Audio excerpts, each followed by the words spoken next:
when I walked up to my daughter-in-law's front door carrying my famous apple crisp and a birthday gift. She looked me straight in the eye and told me to wait in the garage because this celebration was only for immediate family. I didn't argue, didn't make a scene. Just turned around and left without saying a word. 6 weeks later, they lost everything. Their business, their marriage, their beautiful home, all because of how they decided to treat me that day. Before we dive in, please smash that like button and subscribe so you never miss stories like this one, and drop a comment letting me know what state you are watching from. I appreciate you. My name is Ellen Richardson. I am 67 years old, and on the evening this whole mess began, I was standing on the brick steps of a house in Charlotte, North Carolina, holding a glass dish that took me 3 hours to prepare because my daughter-in-law Amanda always complained that store-bought desserts weren't good enough for her standards. It was my birthday, my 67th. I had to park down the street because their circular driveway was packed with luxury cars, BMWs, Mercedes, even a Tesla, vehicles that cost more than I spent on rent for an entire year. The front yard was decorated with silver and black balloons, the expensive kind that float for weeks, not the cheap latex ones I used to buy at the dollar store, when birthdays meant homemade decorations and sheet cake from scratch. I walked carefully up the path, trying not to jostle the crisp. My hands weren't as steady as they used to be, partly from the diabetes medication, partly because I never knew what mood Amanda would be in when I showed up. She had this way of smiling for the cameras, and then sighing heavily whenever I entered a room, like my presence was some kind of burden she had to manage. I hadn't seen my son Matthew in almost a month, hadn't talked to him since he sent me a brief text message with the party details. The message was cold and formal. Celebration begins at 6. Please dress appropriately. So I put on my nicest dress pants and the burgundy sweater that the ladies at my quilting circle said complimented my complexion. I even styled my hair and wore the pearl earrings my late husband Albert bought me for our 25th wedding anniversary.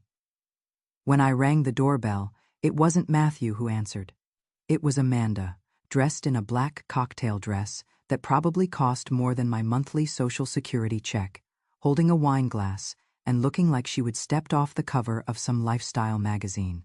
She didn't smile when she saw me. She looked almost annoyed, like I was interrupting something important. "Oh, you are here," she said, glancing over her shoulder toward the sounds of laughter and music coming from inside. "We are still setting up, and the photographer is arranging everyone for pictures." She gestured vaguely toward the interior, and I followed her past groups of well-dressed people holding cocktails, past an elaborate buffet table covered with expensive-looking appetizers, tiny sandwiches, and imported cheeses. I started to ask where Matthew was, or where my granddaughter might be, but Amanda turned around with that sharp smile she reserves for public moments. "Would you mind just waiting in the garage for a few minutes?" she said, her voice sweet but firm. "We are trying to keep the main areas clear for the photographer. There is a folding chair out there, and it is quiet." I stared at her. The garage, like I was some kind of delivery person who needed to be kept out of sight. I wanted to ask if this was some kind of joke. I wanted to see if anyone else heard what she just said, but nobody was looking at me. Not a single person in that crowded room turned their head in my direction. So I carried my apple crisp into the garage, sat down on a metal folding chair between paint cans and garden tools, and waited while the sounds of celebration echoed through the walls above me. I could hear laughter, clinking glasses, and then I heard my name mentioned in Amanda's voice. She still brings that same apple crisp every single year. God bless her heart. Everyone laughed, and I realized I wasn't part of that everyone anymore. I stood up, pulled a pen from my purse, and wrote on a napkin the only words that came to mind. "Thanks for the garage." I set it on top of my dessert dish, placed the wrapped gift I would brought for my granddaughter on Matthew's workbench, and walked out through the side door without another word. Nobody followed me. Nobody even noticed I was gone. I didn't cry during the drive back to my apartment complex. Not even when I stopped at red lights and saw families walking together on the sidewalks, laughing and talking like they actually enjoyed each other's company. I just kept the radio on low, some talk show about retirement planning that I wasn't really listening to, and the entire drive home I kept picturing that napkin sitting on top of my apple crisp, wondering if anyone would bother reading it before they scraped the whole thing into the garbage. When I pulled into my parking space, I didn't go straight upstairs to my apartment. I sat in the car with the engine off, watching a couple across the lot, helping their elderly father out of their car, supporting his arms as he walked slowly toward the building entrance. I used to walk like that with Albert before he passed, careful and deliberate, making sure he didn't fall. I sat there until the automatic lights in the car turned off, then grabbed my purse and went inside to my one-bedroom apartment that smelled like the lavender air freshener I spray every morning to cover the musty carpet odor. I didn't turn on the television, didn't even take off my good shoes. I just stood in the middle of my living room, staring at the framed photograph on the wall from Matthew's wedding day, back when Amanda still pretended to like me before she started correcting everything I said in front of other people. I thought about calling someone. Not Matthew. I knew he wouldn't answer. Not my sister in Florida. She would just tell me I was being too sensitive. I considered calling the Quilting Circle ladies, but it was Saturday night, and I didn't want to hear pity in their voices, so I made chamomile tea. That is what I do when I don't know what else to do with myself. Around 11 of the clock, my phone buzzed with a notification from the security camera app that I helped Matthew install last winter when they were worried about package thieves. I never deleted the app, just out of habit. I opened it and saw the black and white footage of their side yard lit up by their motion sensor lights. People were leaving, laughing and hugging each other. Goodbye, Amanda's mother was there, embracing everyone like she was the queen of the neighborhood. My apple crisp was still sitting on Matthew's workbench in the garage, exactly where I left it. The notification wasn't from them. They hadn't called or texted. Not even my granddaughter had reached out. That is when it hit me. Not sadness or anger, but this crystal clear realization: I didn't matter to these people. I could disappear completely, and they would continue their cocktail parties and photo sessions like nothing had changed. Around midnight, there was a knock at my door. It was Betty from apartment 3C, the retired teacher who noticed my lights were still on and brought over some leftover soup. I told her I wasn't hungry, but she sat down anyway, kicked off her slippers, and asked what happened. I told her everything, every single detail, including the napkin. She listened without interrupting, nodding occasionally, then reached across my kitchen table and covered my hand with hers. "You don't have to accept that treatment," she said quietly but firmly. "You are not invisible, Ellen. You just need to stop waiting for people who act like they cannot see you." I didn't respond right away, but later, lying in bed staring at the ceiling, I thought about what Betty said. She was right. I wasn't invisible. I just needed to stop making myself small for people who kept pretending I didn't exist. The next morning, I woke up before my usual time. Not because I had anywhere to be, but because I couldn't stop replaying the previous night. Amanda's expression when she opened the door. The sound of conversation floating down from the ceiling. The weight of that silence when I walked away and nobody came after me. I tried distracting myself with the Sunday crossword puzzle and some toast with jam, but nothing could shake the heavy feeling in my chest. So I decided to take my morning walk around the neighborhood to clear my head. I ran into my neighbor Margaret by the mailboxes, and immediately she said, "I saw Matthew's party on Facebook." It looked like a wedding reception. Before I could even think of a response, she pulled out her phone, grinning like she was about to show me something wonderful. I didn't have to fake interest. My face just went blank as she scrolled through Amanda's photo album titled "An Unforgettable Evening." 127 photos, professionally shot, with digital effects added to make everything sparkle. There was Amanda posing in their foyer with champagne, my granddaughter dressed in a matching outfit, Matthew standing behind a custom banner that read "Celebrating 35 Years of Excellence." And right there, in full color, was my apple crisp sitting untouched on a shelf in the garage, not labeled like the other desserts, not even unwrapped. My stomach dropped as Margaret kept swiping, not noticing how rigid I would become. "And look at this family portrait," she laughed. "They got everyone together on the front porch, just like those magazine shoots." When I leaned closer, I saw all of them arranged perfectly. Amanda's mother front and center, beaming like she owned the house. Matthew standing beside her with his hand on her shoulder. My granddaughter grinning in front. Amanda holding a cake I definitely didn't make. I wasn't in the picture. Not standing in the back. Not cropped out at the edge. It was like I had never existed. Then, Margaret scrolled too far and paused. "Wait," she said, tapping the screen to zoom in. "Isn't that you?" It was a blurry background shot. Me walking past their front window, carrying the gift bag, head down, accidentally captured while they photographed something else. Excluded from the celebration, excluded from my own family. I nodded and handed her phone back, told her I needed to get going. She didn't notice my voice had gotten tight. When I got back inside, I sat down and stared at my kitchen wall for a long time. I wasn't sad anymore. I was beyond sad. It felt like being erased one piece at a time. The worst part wasn't being excluded. It was realizing that nobody thought I would mind, like I wasn't worth the effort of a polite excuse or a reasonable explanation. They simply didn't consider my feelings at all. I opened my laptop, not to check email or play computer solitaire like usual, but to access an old account I hadn't used in years, one I kept just in case. I scrolled through contacts until I found a name I hadn't seen since Albert's funeral. Patricia Coleman.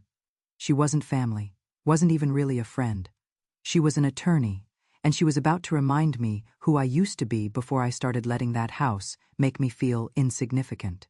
Patricia answered on the first ring, and the moment I heard her voice, professional, sharp, no time for small talk. I felt decades younger, like I would reconnected with a version of myself that didn't need permission to matter. Without hesitating, I told her exactly what had happened. Starting with the party, the garage, the napkin, and ending with the apple crisp still sitting untouched on that workbench. She didn't interrupt once, just listened carefully, then said, "I assume you are not calling just to share your frustrations." I told her, no, I wasn't. I wanted to know about the trust fund that my Aunt Helen had established years ago, the one she insisted on making me the beneficiary of after I spent 8 months caring for her while her children disappeared until the funeral. Patricia didn't need to search very long.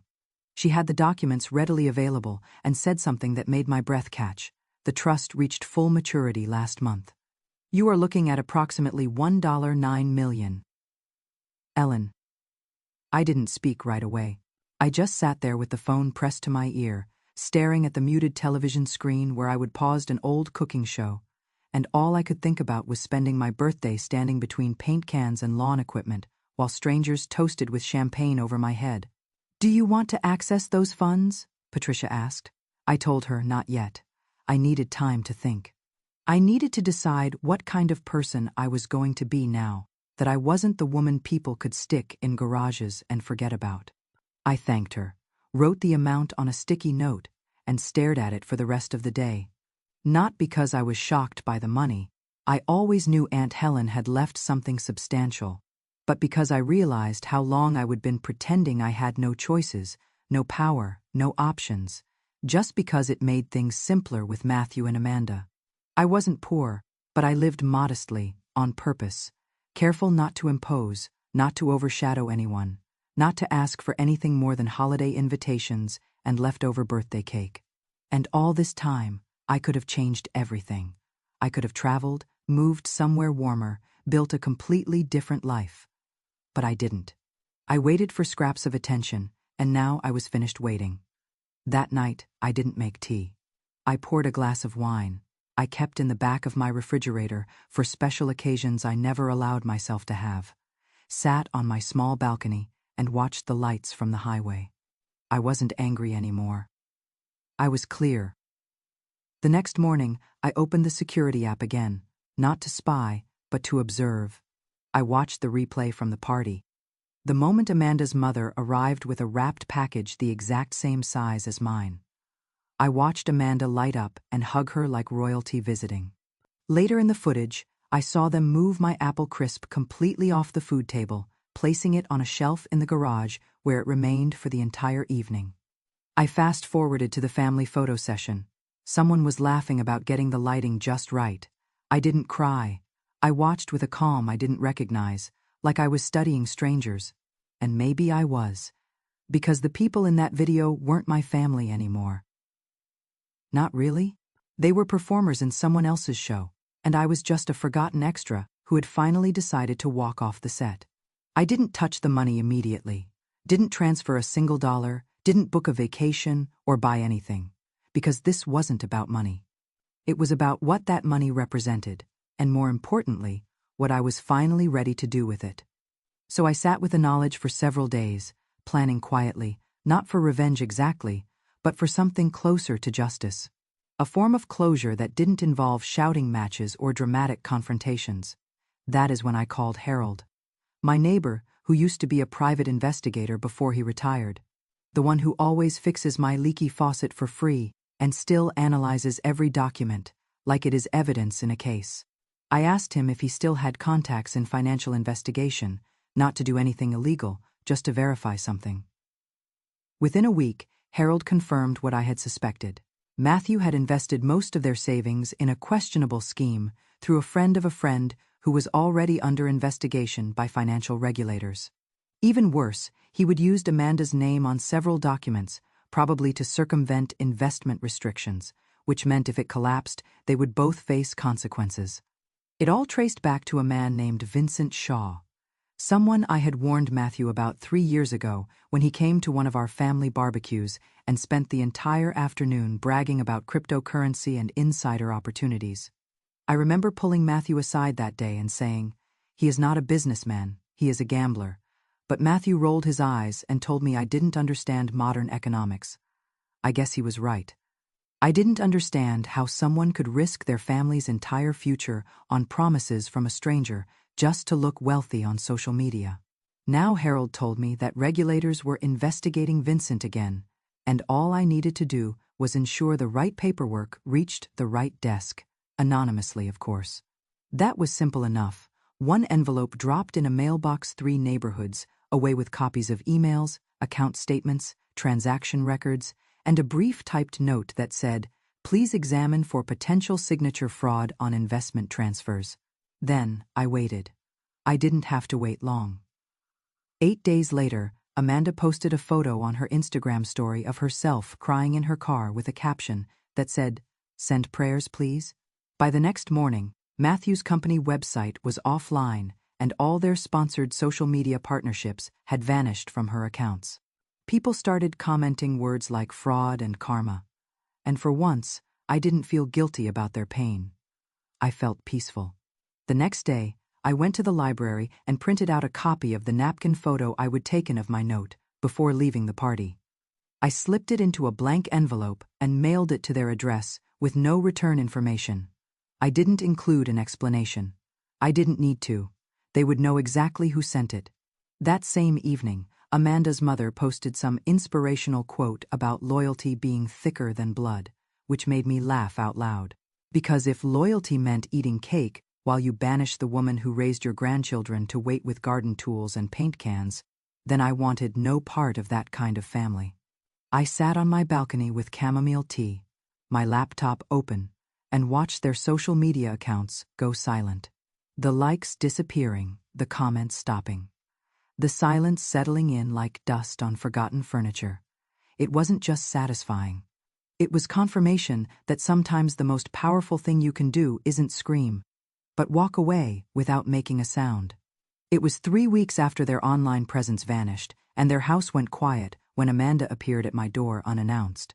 No makeup, eyes red like she hadn't slept in days, and she didn't knock like someone visiting family.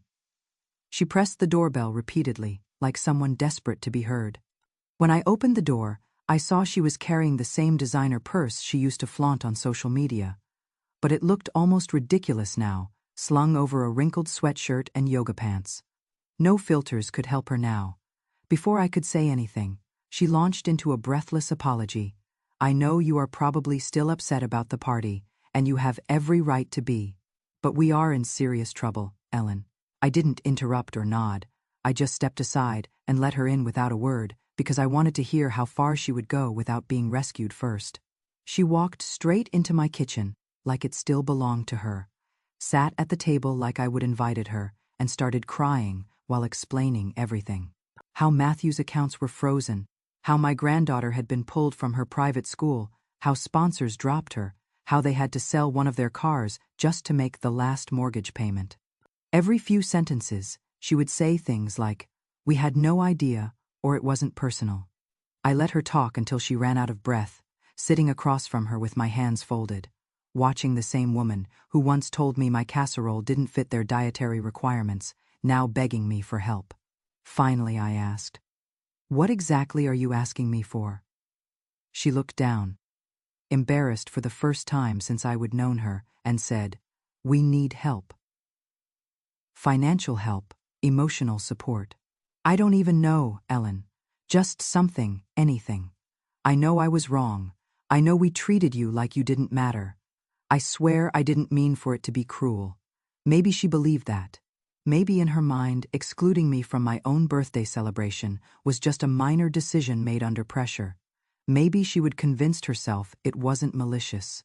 But to me, it didn't matter anymore, because whether it was intentional or not, the pain was identical. I stood up, walked to the drawer by my refrigerator, and pulled out an envelope I would prepared days earlier when I saw their online collapse beginning. I handed it to her without saying a word, and watched her hands shake as she opened it. Inside was the napkin.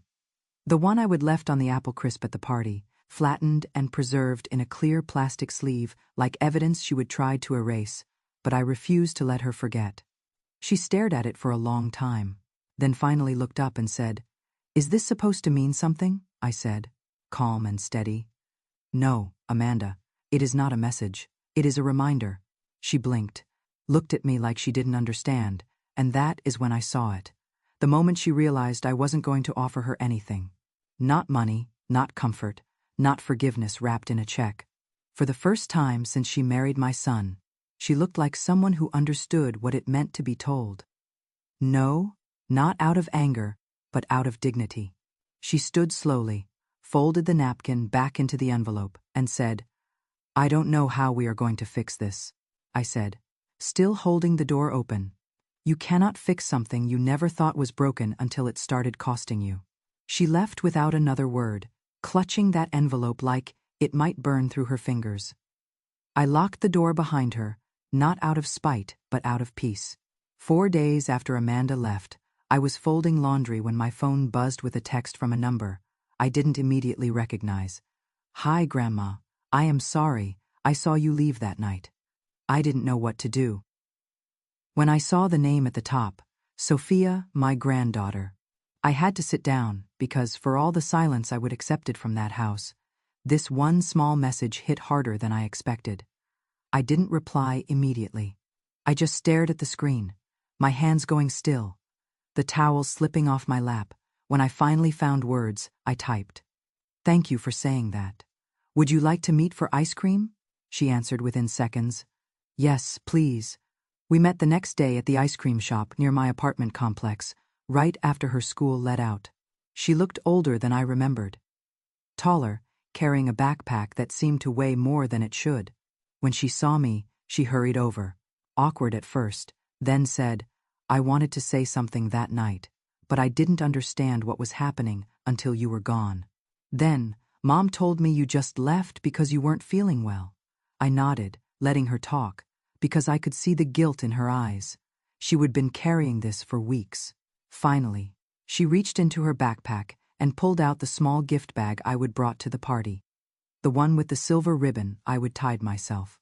"I found this in the garage. It was shoved behind some boxes. I thought maybe you would want it back." I took it from her hand slowly, my heart tightening, not because of the gift, but because she had gone looking for it, because she would seen it and decided it mattered enough to return. "You didn't have to do this," I said. She shook her head firmly. "I wanted to. I could tell this wasn't something Amanda had asked her to do.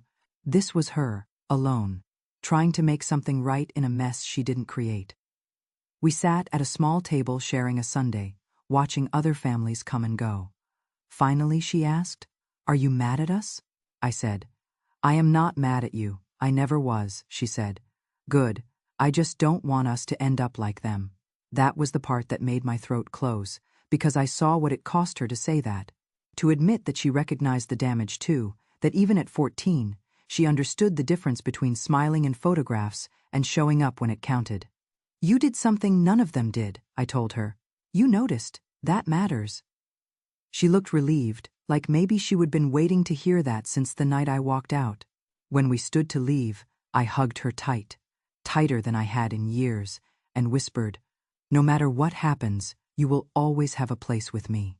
As she walked back to Amanda's car waiting at the edge of the parking lot, I saw Amanda inside, staring straight ahead, pretending not to see me. For once, I didn't care, because that girl, her daughter, had just done what she couldn't. She made me feel seen again. The next time I saw Amanda wasn't planned, but I recognized the knock on my door that Tuesday afternoon. The kind of forced patience only someone desperate tries to have. When I opened it, there she was again. This time with Matthew beside her, wearing a button-down shirt like he was going to a job interview, even though it was wrinkled and buttoned incorrectly at the collar. Amanda had a plastic container in her hands like a peace offering, but the moment she saw my expression, she hesitated, then pushed through with that same voice she used to use when hosting dinner parties, bright and controlled. "We just wanted to talk," she said. "Just clear the air." I stepped back and let them in. Not because I wanted to, but because I needed to see how far they would go, how much they would pretend. They sat at my kitchen table, like it was still their show, like I should be grateful. They finally remembered I existed. Amanda opened the container to reveal chocolate chip cookies, her standard apology food, the same recipe she once criticized me for calling too sweet. I said nothing, just sat across from them, letting them sweat through their rehearsed speeches. Matthew started with things like, "We have been going through a difficult time and we realize we could have handled things better." I watched him closely, noticing how he avoided eye contact, how his leg bounced under the table, how his voice cracked, not from guilt, but from discomfort. Then Amanda cut in, shifting from kind to direct so quickly, it felt planned. "Look, Ellen, I know we have had our differences, but this whole inheritance situation, it is a shock. And I don't think it is unreasonable to say we deserve some of that. I mean, this family's success didn't happen in isolation." The moment the word deserve left her mouth, something in me clicked off, because it was the first time she would drop the mask completely. The first time she would said what she really came for. I didn't flinch, didn't argue, didn't scold. I just reached under the table and activated the voice recorder I would place there before they arrived, because part of me knew this would happen. That eventually, she would say something that revealed the truth. Amanda kept going, digging deeper without realizing. "Matthew built this life with your support. Sure, but we have maintained it. We have expanded it." Then she said the line that sealed it. "You wouldn't even have that money if not for this family." Matthew didn't stop her, didn't correct her, just sat there nodding. I said quietly, "Is that how you see it?" Amanda blinked, like she suddenly realized she would gone too far. But it was too late. I stood up, walked to the counter, and picked up a manila envelope I would prepared earlier, just in case. I handed it to Matthew without explanation. Inside was a printed transcript of every transaction Matthew had made, using Amanda's name, the same documents that had been forwarded anonymously to the regulators, but this time with a small note that said, "You are welcome to review what is already public record." They both looked at it like it might explode. "You don't need my money," I said. "You need a lawyer." Before either of them could stammer out a reply, I walked to the front door and held it wide. Amanda stood slowly, cheeks flushed, lips pressed tight, while Matthew just stared down at the envelope like a child caught cheating on a test. As they walked out, Amanda turned to say something, but I didn't let her finish. "Don't worry," I said. "This time you will not be cropped out. You are the main picture now." I closed the door before they could respond, turned off the recorder, and sat back down at my kitchen table alone. No longer waiting to be part of their family, but finally proud I would walked away before they burned everything down with me inside. The silence after they left wasn't uncomfortable. It was earned, like the house could finally breathe now that the tension had been pushed out with them. I didn't feel triumphant or bitter, just calm in a way I hadn't felt in years. That night, I made myself a proper dinner, baked salmon and roasted vegetables. Nothing fancy but something warm that made the apartment smell like home. As I ate, I looked around at the small space that used to feel lonely and realized it had started to feel like mine again. Not just a waiting room between visits and guilt texts from Matthew. For the first time in a long time, I let myself plan something just for me. Something simple but meaningful. So I sent a few texts to people who had shown up for me in genuine ways. Betty from 3C, Harold from next door, Susan and Carol from the quilting circle, and of course Sophia, who responded with an immediate, "Yes, I will be there." By Sunday afternoon, I had the table set for 6, mismatched chairs borrowed from neighbors, cloth napkins I would sewn years ago but never used, and a pot roast in the oven that made the whole apartment smell like Thanksgiving. When the doorbell rang, I opened it to genuine smiles, the kind that crinkle eyes and don't wait for cameras. We sat around my tiny table eating and laughing and sharing stories. It wasn't a party, not the kind that gets posted online or photographed with filters. It was something better, something honest. When we finished dessert, I stood up and told Sophia I had something for her. Everyone got quiet as I handed her an envelope. Nothing flashy, just cream-colored, with her name written in cursive on the front. She opened it slowly, pulled out the papers, and her eyes scanned the top line where it read, "Educational Trust Fund, fully funded." For a second, she didn't say anything, just blinked at me, then looked around the table like she needed someone else to confirm. "It was real. This is for you," I said, for noticing when others didn't, for remembering who made the apple crisp and who left quietly. She stood up and hugged me hard. Not the quick teenage side hug, but a full embrace that made me close my eyes. When she whispered, "Thank you, Grandma," I knew I had done something right, because in that moment, I wasn't invisible. I wasn't forgotten. I was the matriarch again. Not of the family I raised, but of the one I built from scratch with people who saw me, respected me, and didn't ask me to wait in any garage. As the evening wound down, we played cards and passed around leftovers. I realized I didn't need a mansion or a formal dining room to feel rich. I just needed people who smiled when I stood up to refill their coffee, who offered to help with dishes, who asked for my apple crisp recipe like it was gold. Watching Sophia laugh with Carol over a card game she clearly didn't understand, I felt something settle in my chest. Not anger, not grief, just peace. The kind that comes from knowing you don't have to beg for a seat at someone else's table when you can build your own. It was a week after the dinner when Matthew showed up alone. No call, no warning, just knocked like someone who wasn't sure what kind of welcome he would get. I knew it was him before I opened the door, because that knock wasn't rushed or nervous. It was quiet, like a man trying to pretend he wasn't about to ask for something he hadn't earned. When I opened it, he stood there empty-handed, shoulders low like he would rehearsed an apology, but forgotten the lines. "Hi, Mom," he said. I said nothing, just waited. Finally he added, "Can I come in?" I stepped aside. Not because I was softening, but because I needed to hear what he had to say without hiding behind a door. He walked in slowly, like the air felt heavier than he remembered, and sat at the same kitchen table where he used to eat cereal as a kid. But now he looked like a stranger in his own memory. I didn't sit across from him. I stayed standing, arms folded, giving him space to talk.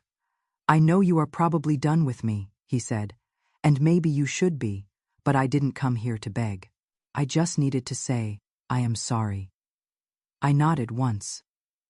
Still silent.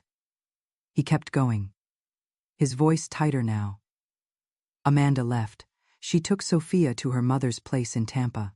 The house is being foreclosed. I am renting a studio apartment near the airport. I lost everything. Not just the business, but all of it. My marriage, my reputation, my peace." I felt a tiny flicker of something. Regret, maybe, not for him, but for the boy I once tucked in at night. The boy who used to bring me drawings of our house with a heart over it, and me plus mom plus dad equals home scrawled in crayon. He looked up at me then, eyes red but not from tears. Just exhaustion. "You were right about Amanda, about Vincent, about all of it.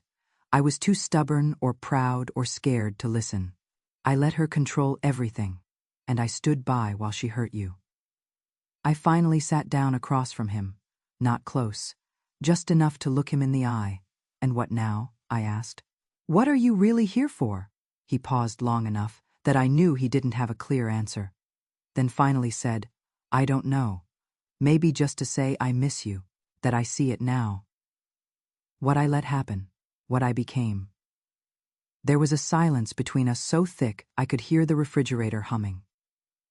Then I told him. You didn't just let it happen, Matthew. You chose it again and again. Every time you saw me being pushed aside and said nothing, you built a house where I was only welcome if I stayed out of the way. Now that it is gone, you want the pieces of me that are left. He didn't argue, didn't defend himself, just nodded slowly and stood to leave. But before he got to the door, he turned and said, So that is it. You are turning your back on your own son. I stood too, walked over and held the door open. With my hand on the knob, I said, Family isn't blood, Matthew. It is who opens the door when you are waiting downstairs alone. Before he could respond, I closed it, turned the lock, and walked away without looking back. Because for once, I wasn't the one waiting for an invitation.